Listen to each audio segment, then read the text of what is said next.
promised God a victory at any cost, never realizing the cost would be his only child. This is the story of a girl who walked out to a celebration and stepped into a death sentence. For years, the land of Gilead was a place of outcasts and blood feuds. It was ruled by men like Jephthah, men born in shame, driven by a desperate need to prove their worth to a world that rejected them. His life was a climb for power. His language was the language of swords and survival. In his world, a man's word was his only currency, and his pride was his only shield. While her father fought for validation on the battlefield, she lived in the quiet shadows of a home she thought was safe. She was the daughter of a warrior, yet she carried the heart of a lamb. At the dawn of the battle, her father made a bargain fueled by fear, a reckless vow that turned a daughter into a debt. At the moment of victory, while the nation cheered for a hero, a death warrant was signed in the heavens. And at the sound of the timbrels, when she ran out to embrace the man she loved most, the music died. She didn't ask for the crown of sacrifice, and she never signed the contract of her own destruction. This isn't just the story of a man who made a foolish promise. This is the story of a daughter who bore the weight of a father's pride, a girl who spent her final months weeping in the mountains, and a sacrifice that stayed the hand of a nation. This is the story of Jephthah's daughter, the girl who paid for a vow she never made. In the jagged hills of Tob, the air always tasted of dust and resentment. For Jephthah, the land was a mirror of his own life, hard, unforgiving, and barren of the love a son should know. He was a man defined by the spaces where a family should have been. As the son of a harlot, he had been hunted from his father's house by the legitimate heirs, driven away by the stinging whip of their shame. "You will inherit nothing," they had hissed, and their words became the iron in his soul. In exile, Jephthah did not wither. He sharpened. He surrounded himself with the hollow and the dispossessed, men who understood that when the world gives you nothing, you must take everything by force. He became a captain of shadows, a warrior of the wilderness, yet his prowess in battle was merely a mask for a starving heart. Every blow he struck was an answer to the brothers who had discarded him. Every victory was a silent plea for the elders of Gilead to look his way and finally see a man worthy of a name. This was the hunger that consumed him, a desperate, aching ambition to belong to a city that had spat him out. He didn't just want survival. He wanted the throne of his father's house. He wanted to see the men who called him bastard bow their heads and call him leader. It was this frantic need for validation that made him dangerous. He was a man who would pay any price to erase the stain of his birth, never realizing that the fires of his ambition were already casting a long, dark shadow toward the one thing he loved most. The elders of Gilead came to him not with open arms, but with open wounds. The Ammonite threat was a wolf at their door, and the very men who had once cast Jephthah into the dirt now knelt in it, pleading for his sword. They offered him the headship of the land, a crown forged from their own desperation. For Jephthah, this was the moment he had built in his mind during 1,000 cold nights in Tob. The rejection was over. The validation had arrived. Yet, as he looked at their fearful faces, the old insecurity gnawed at him. He feared that victory might slip through his fingers, and with it, his newfound glory. He accepted their terms, but a mortal promise was not enough to quiet the ghosts of his past. He felt he needed more than a sharp blade and a loyal militia. He needed a guarantee written in the heavens. As the heat of the impending conflict pressed against his chest, Jephthah sought a desperate insurance policy against failure. He stepped into the light of the divine presence, not with the humble trust of a child, but with the transactional logic of a man who had always had to buy his way into the room. "If you will indeed deliver the people of Ammon into my hands," he whispered into the heavy air, his voice trembling with the weight of his own need, "then whatever comes out of the doors of my house to meet me when I return in peace, I will offer it up as a burnt offering." He meant to sacrifice a beast, a symbol of his wealth and gratitude. But the heavens are silent when a man barters with blood, and as the vow settled into the dust, the trap was set. While the dust of the front lines swirled around her father's feet, the home in Mizpah remained a sanctuary of quiet rhythms. Here, the daughter of Jephthah moved through the rooms like a soft light, unaware that she had been traded for a victory she never asked to see. To her, the house was not a place of shame or exile, but a dwelling of hope. She spent her days in the simple grace of the domestic, the rhythmic scrape of the millstone, the cooling scent of water on stone, and the intricate weaving of wool that bound her days together. She lived in the glow of a story she had told herself since childhood, the story of a father who was a hero, to the world.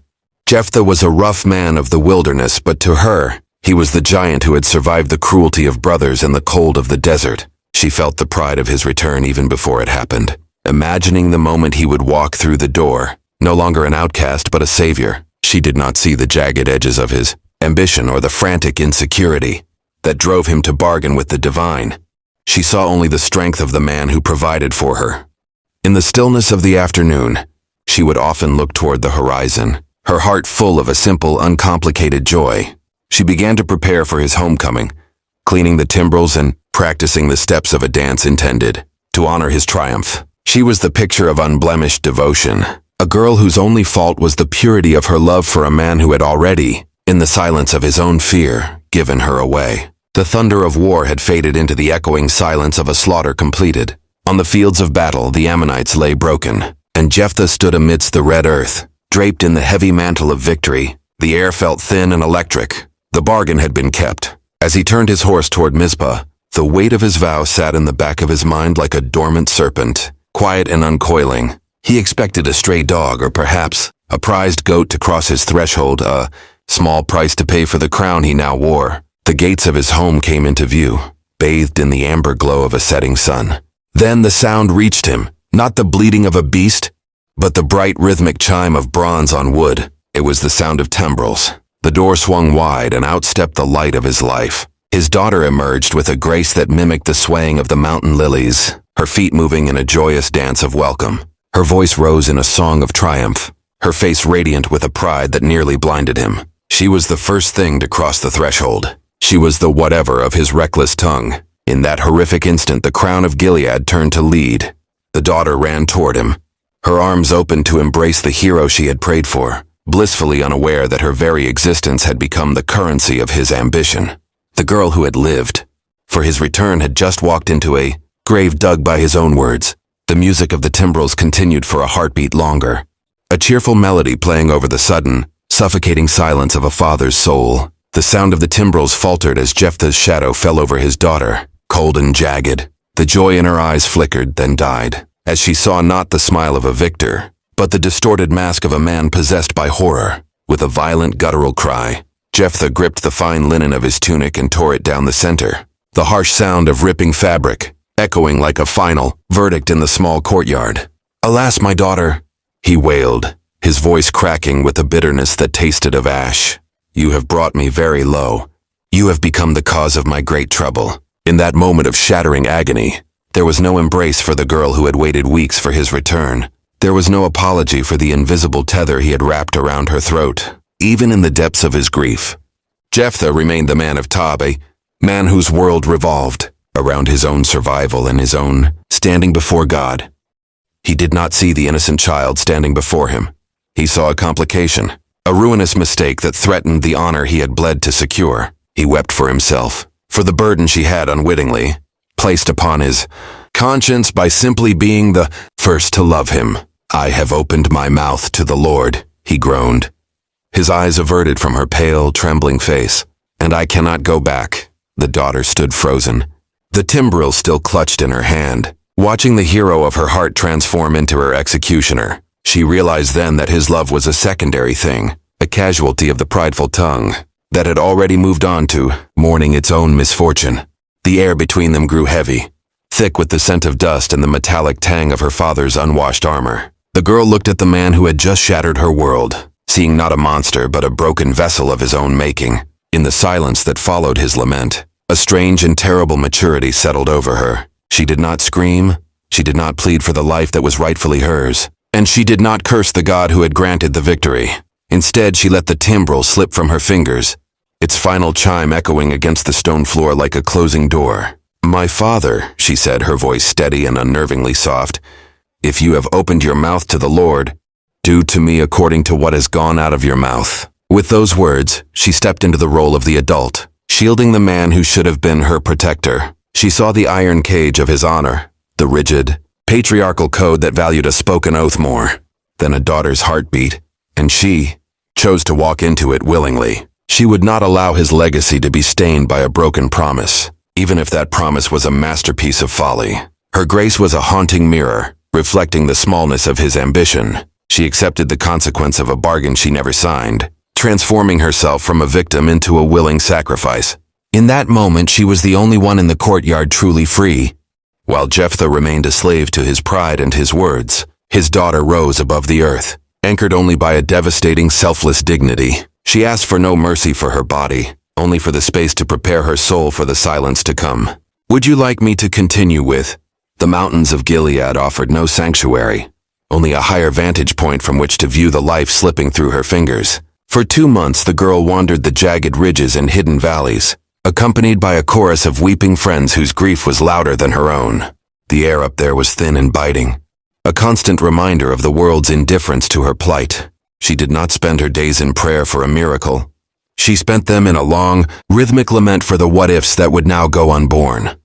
In the cool shadows of the limestone caves, she mourned her virginity, not as a loss of purity, but as the death of 1,000 futures. She wept for the children who would never pull at her skirts, the sons who would never carry her father's name, and the daughters she would never teach to dance. Every sunrise was a countdown, and every sunset was a thief. She watched the birds nesting in the crags and felt a hollow ache for the domestic peace she had once taken for granted. To die was one thing, but to die having never bloomed, to be cut down while the sap was still rising, was a specific kind of cruelty. Her friends' voices rose in a haunting melody that harmonized with the wind, a dirge for a bride who would never see a wedding canopy. They moved through the wilderness like a funeral procession for a living soul. In the solitude of the heights, she looked down at the distant, smoke-streaked valley of her home and realized that while her father had won his battle, she was the one paying the indemnity of peace. She was a flower wilting in the peak of summer, a song ending on its most beautiful note, mourning the simple, quiet life of a woman she was never allowed to become. The 2 months of mountain mist and mourning eventually bled into a final, inescapable morning. When the girl descended from the heights, she did not look like the dancing child who had run out with timbrels. She moved with the heavy, rhythmic grace of a woman who had already crossed the threshold into another world. The valley below was silent, the air thick with the scent of wood smoke and the oppressive weight of an oath that had reached its expiration. She returned to her father not in chains, but in a devastatingly quiet obedience that shamed the very ground he stood upon. Jephthah waited for her in the shadow of the altar, a man aged a decade by 60 days of hollow victory. The iron resolve that had won him the battle now looked like a brittle mask, cracked by the sight of his only child walking toward her end. There were no more outbursts, no more tearing of robes, and no more blame. There was only the terrible, suffocating requirement of a word that could not be taken back. He looked at her, and in her steady gaze he saw the ultimate cost of his insecurity. The narrative draws a veil over the final moments, leaving the details to the mercy of silence. It does not speak of the flame or the blade. It speaks only of a fulfillment. The vow was kept. The debt was paid in the currency of a life that had done nothing to deserve the ledger. In the stillness of the courtyard, the hero of Gilead stood alone, holding a victory that felt like a curse, while the daughter who had asked only for a few months of mourning became a ghost in the halls of her father's house. The fire took the sacrifice, but the silence took the man. The smoke from the altar eventually cleared, drifting away over the hills of Gilead.